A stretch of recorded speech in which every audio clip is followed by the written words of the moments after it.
এই যা যা ঘটিচ্ছে এগুলোর দায় কলে প্রফেসর ইউনূসকে নেওয়া লাগবে। ফাইনালি তো আপনি অ্যাপ্রুভ করেছেন, তাই না? অপদার্থতার দায় আপনারও নেওয়া লাগবে। হামিদ তো বাসা থেকে বাড়ি হতো না যদি না ওয়াকার গ্রিন সিগন্যাল দিত। তা হামিদ তাহলে বাসা থেকে বেরিয়েছে কার সাহসে? আসেন সেটাই না বুঝে দেখি। ওয়াকারের শক্তিতে ওই হারকুলিয়াস হয়ে গেছে, আর প্রফেসর ইউনূস সরকার সেটা ঠেকাইতে পারে না। এর দায় প্রফেসর ইউনূস সহ ওনার সরকারের সব উপদেষ্টাদের নিতে হবে, নিতেই হবে।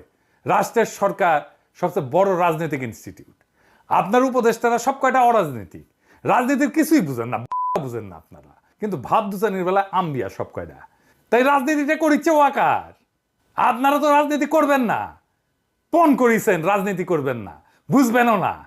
আবার খায় এসেছে আপনাদের 5 বছর ক্ষমতার থাকবে, পাবলিক আন্দাই দিবে 5 বছর একেবারে।